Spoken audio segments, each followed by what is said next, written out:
မင်္ဂလာပါမဲဘက်ကိုအခုမှစဆုံးမဲ့မိတ်ဆွေတို့အတွက်အခုပြောပြပြီးတော့မှက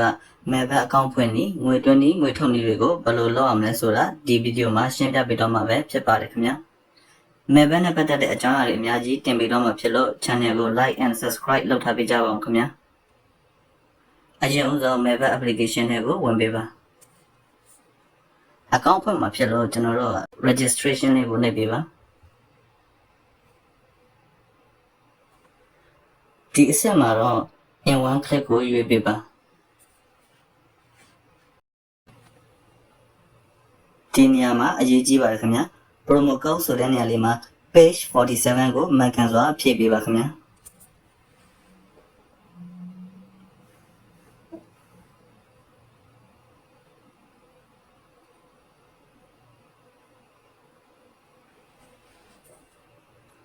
promo code page 47ကိုမှန်ကန်စွာဖြည့်ပြီးရင်တော့အောက်က4000ကွက်လေးကိုအမှန်ချက်လေးဖြစ်အောင်နှိပ်ပေးပါအမှန်ချက်လေးဖြစ်သွားရင်ရပါပြီခင်ဗျာတေချာစွာပြန်လဲစစ်ဆေးပြီးသွားရင်တော့ကျွန်တော်တို့ register ကိုနှိပ်ပေးပါ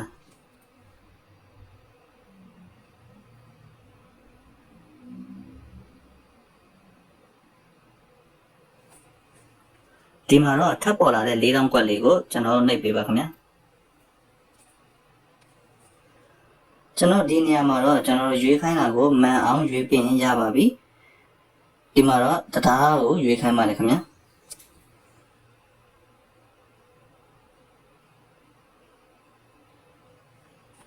ရွေးခိုင်းတာကိုအားလုံးတေချာမှန်ကန်စွာရွေးပြီးသွားရင်တော့ကျွန်တော်တို့ verify လေးကိုနှိပ်ပေးပါအမှန်ချစ်လေးပြသွားရင်အကောင့်ဖွင့်လာအောင်မြင်တော့ပါပြီခင်ဗျာ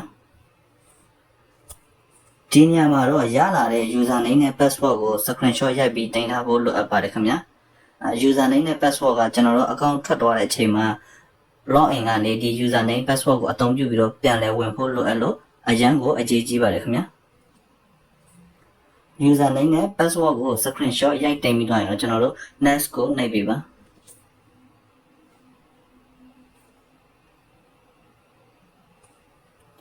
ဒါဆိုရင် mail account ရတော့ပါပြီခင်ဗျာအကောင့်ဖွင့်လာတဲ့တခါတည်းငွေသွင်းတဲ့နေရာကိုရောက်သွားပါတယ်ကျွန်တော်လည်းဒီဘက်ကနေပြန်ပြပေးပါမယ်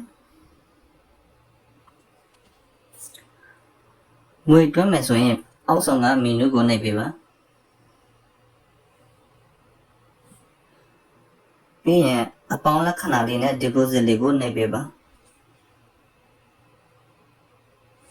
ဒါဆိုရင်ငွေသွင်းတဲ့နေရာကိုရောက်ပါပြီခင်ဗျာကျွန်တော်တို့ KB နဲ့ငွေသွင်းနည်းကိုအရင်ကြည့်အောင် KB ကိုနှိပ်ပါ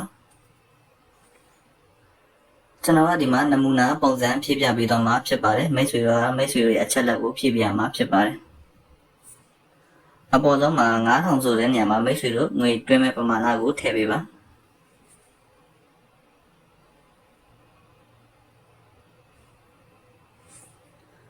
your KB account number ဆိုတဲ့နေရာမှာမိတ်ဆွေတို့ရဲ့ KB ဖုန်းနံပါတ်ကိုမှန်ကန်စွာထည့်ပေးပါကျွန်တော်ကတော့ဒီမှာနမူနာ KB နံပါတ်ကိုဖြည့်ပြပါမယ်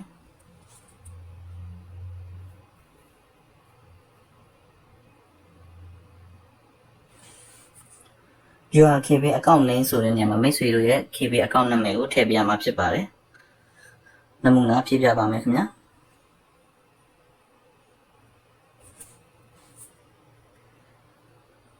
ငွေသွင်းမဲ့ပမာဏ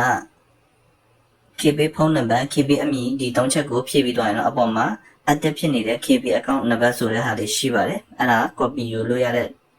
ဟာလေးကို copy ယူပြီးတော့မိတ်ဆွေတို့ရဲ့ KB ထဲမှာအရင်ဆုံးငွေလွှဲပေးပါခင်ဗျာငွေလွှဲပြီးရင် KB ထဲမှာရလာတဲ့ transaction ID KBZ လောက်ဆောင်မှုအမှတ်အလုံး20ဆိုတာရှိပါတယ်အဲ့ဒီ KBZ လောက်ဆောင်မှုအမှတ်အလုံး20ကိုဒီလောက်ဆောင်မှုအမှတ်ဆိုတဲ့နေရာမှာအလုံး20လုံးကိုမှန်ကန်တိကျစွာပြန်လာဖြည့်ပေးပါခင်ဗျာဒါကတော့နမူနာဖြည့်ပြခြင်းတာဖြစ်ပါတယ်မိတ်ဆွေတို့ရဲ့ transaction ID အလုံး20ကိုမှန်ကန်စွာဖြည့်ပေးဖို့လိုအပ်ပါတယ်ငွေသွင်းတဲ့ပမာဏ KB ဖုန်းနံပါတ် KB အမည်KBZ လောက်ဆောင်မှုအမှတ်ပေါ့နော်ဒီဟာတွေအကုန်လုံးတေချာစွာစစ်ဆေးပြီးသွားရင်တော့အောက်ဆုံးမှာရှိတဲ့အဆိုင်အောင် confirm လေးကိုနှိပ်လိုက်ရင်ငွေသွင်းတာအောင်မြင်တော့မှာဖြစ်ပါတယ်အကယ်၍15မိနစ်အတွင်းဝင်ဆိုရင်မိတ်ဆွေတို့က customer support မှာတွားပြီးတော့ဖြည့်ရှင်းလို့ရပါတယ်ခင်ဗျာ ဒါကိုကျွန်တော်ဗီဒီယိုရဲ့အဆုံးမှာထည့်ပေးတော့မှာဖြစ်လို့ဗီဒီယိုကိုဆုံးအောင်ကြည့်ပေးပါ customer support မှာဖြစ်ရှင်းလို့ရတာကတော့ငွေတွင်းလို့မဝင်တာပဲဖြစ်ဖြစ်ငွေထုတ်ရင်မရောက်တာပဲဖြစ်ဖြစ်ငွေထုတ်ဖို့လိုအပ်တဲ့ကိုယ့်ရဲ့ချက်လက်ဖြည့်နေတည်ချင်တာဖြစ်ဖြစ်တခြားတော့ပြဿနာများစွာကိုမြန်မာလိုမေးမြန်းဖြေရှင်းလို့ရမှာဖြစ်ပါတယ်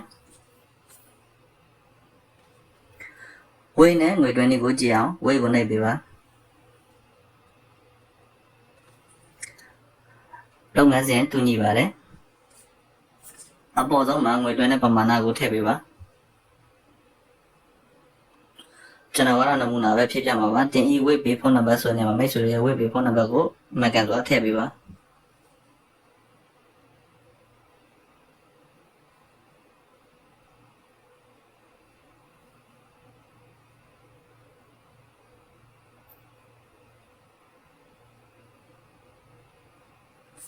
တင်ဤဝေးပေးအကောင့်ကန်ဆောင်လို့အမည်ဆိုတဲ့နေရာမှာမိတ်ဆွေရဲ့အကောင့်ကန်ဆောင်လို့အမည်ကိုထည့်ပေးပါ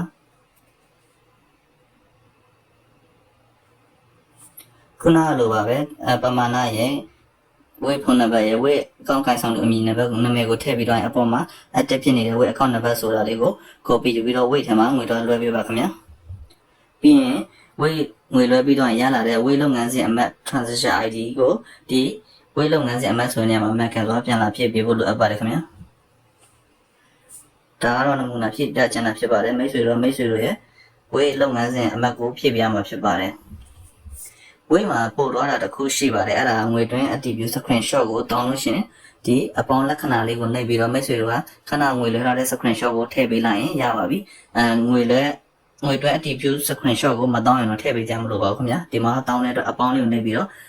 ငွေလွှဲထားတဲ့ screenshot ကိုရယူပြီးတော့ဒီမှာလာဖြည့်ပေးပါခင်ဗျာပမာဏငွေတွင်းပမာဏဝေးဖုန်းနံပါတ်ဝေးအမည်ငွေတွင်း screenshotဝေးလုပ်ငန်းစဉ်အမှတ်အားလုံးကိုမှတ်ကန်စွာဖြည့်ပြီးတော့ရင်တော့အောက်ဆုံးက confirm လေးကိုနှိပ်လိုက်ပါခင်ဗျာဒါဆိုရင်အကောင့်ဖွင့်ခြင်းငွေတွင်းခြင်းအောင်မြင်တော့ပါပြီခင်ဗျာကျွန်တော်တို့ငွေထုတ်နေကိုကြည့်အောင်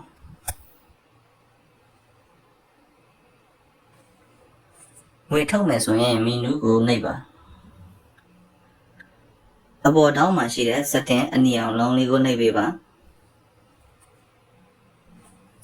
ငွေထုတ်မှာဖြစ်တဲ့အတွက်အနုတ်လက္ခဏာလေးနဲ့ withdraw လေးကိုနှိပ်ပေးပါ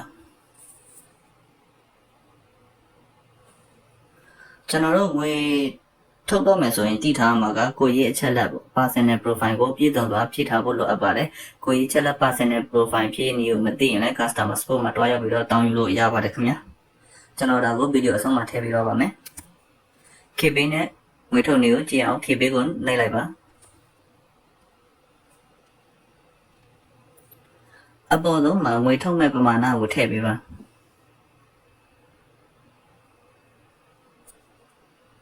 your KB account number ဆိုတဲ့နေရာမှာမိတ်ဆွေရဲ့ KB ဖုန်းနံပါတ်ကိုထည့်ပေးပါငွေထုတ်မဲ့ KB ဖုန်းနံပါတ်ဖြည့်ရပါမယ်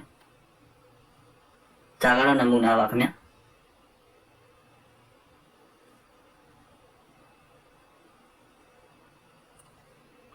your KB account name ဆိုတဲ့နေရာမှာမိတ်ဆွေရဲ့ KB account နာမည်ကိုထည့်ပေးပါငွေထုတ်မဲ့ပမာဏ KB ဖုန်းနံပါတ် KB အမည်ကိုထည့်ပြီးတော့ရင်တော့ confirm ကိုနှိပ်လိုက်ပါခင်ဗျာ upload တန်းဖြစ်သွားရင်တော့ငွေထုတ်တာအောင်မြင်တော့မှာဖြစ်ပါတယ်ဖုန်းနံပါတ်ကိုချိန်ထားခဲ့ရင်တော့ဖုန်းနံပါတ်စင်ကုတ်ကိုတောင်းရင်တော့ကြာလာတဲ့စင်ကုတ်ကိုရိုက်ထည့်ပြီးတော့ confirm ကိုထပ်နှိပ်လိုက်ရင် upload ပြရင်ရပါပြီခင်ဗျာငွေထုတ်တာအောင်မြင်တော့ပါပြီအကယ်လို့ငွေထုတ်လို့ reject ဖြစ်တာတော့ပါအငင်းပယ်ခံရရင်လည်း customer support မှာတောင်းရောက်မေးမြန်းလို့ရပါတယ်ခင်ဗျာဝေးနဲ့ငွေထုတ်နေကိုကြည့်အောင်ဝေးကိုနှိပ်လိုက်ပါအတူတူပါပဲခင်ဗျာငွေထုတ်မဲ့ပမာဏကိုထည့်ပေးပါတင်ရွေးပေးအကောင့်ဖုန်းနံပါတ်ဆိုလို့လည်းနေရာမှာမိတ်ဆွေတို့ရဲ့ငွေထုတ်မဲ့ဝေးဖုန်းနံပါတ်ကိုထည့်ပေးပါ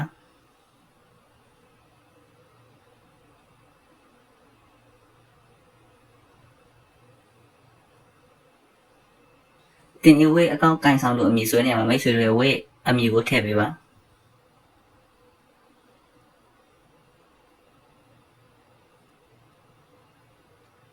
ငွေထုတ်မဲ့ပမာဏဝေးဖုန်းနံပါတ်ဝေးအမည်ထည့်ပြီးတော့အောက်ကဆန်းရောက် confirm လေးကိုနှိပ်လိုက်ပါခင်ဗျာခုနလိုပဲ approve တန်းပြသွားရင်တော့ငွေထုတ်တာအောင်မြင်တော့မှာဖြစ်ပါတယ်15မိနစ်နဲ့ 20လောက်စောင့်ပြီးလို့ဝင်မဝင်လဲ customer support မှာတွားရောက်ပြီးတော့ဖြည့်ရှင်လို့ရပါတယ်ခင်ဗျာအကယ်လို့ SIM ကုတ်ဖုန်းနံပါတ်ချိန်ထားလို့ SIM ကုတ်တောင်းရင်လည်း SIM ကုတ်လေးကိုထပ်ပြီးတော့ရိုက်ထည့်ပြီးတော့ confirm ကိုထပ်နှိပ်လိုက်ပါအတူတူပါပဲခင်ဗျာကျွန်တော်တို့ငွေထုတ်လို့မရောက်တာငွေတွဲလို့မဝင်တာကိုရေးချက်လက်ဖြစ်နေသိချင်တာကို customer support မှာဘလို့မရမလဲဆိုတာကိုစက်ကြည့်အောင်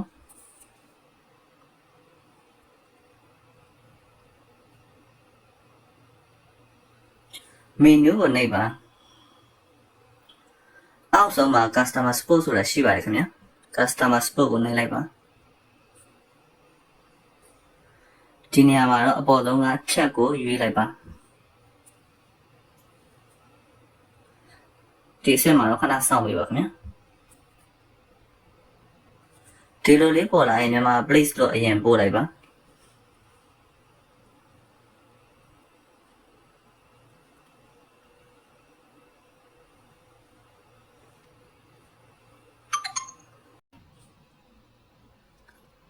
ဒီလိုမျိုး call operator လေးပေါ်လာလို့ရှိရင်အဲ call operator လေးကိုထပ်နှိပ်ပေးပါ call operator လေးကိုနှိပ်ပြီးတော့မြန်မာ place လို့ထပ်ပို့လိုက်ပါဒါဆိုရင်မြန်မာ customer service ကလာရောက်ပြီးတော့မေးမြန်းပါလိမ့်မယ်ဒါဆိုရင်မိတ်ဆွေတို့ငွေတွင်းလို့မဝင်တဲ့အကြောင်းငွေထုတ်လို့မရရင်မရတဲ့အကြောင်းငွေထုတ်ဖို့ကိုရဲ့ချက်လက်ဖြည့်ခြင်းဖြည့်နေအကြောင်းကိုဒီမှာတောင်းယူလို့ရပါတယ်ခင်ဗျာ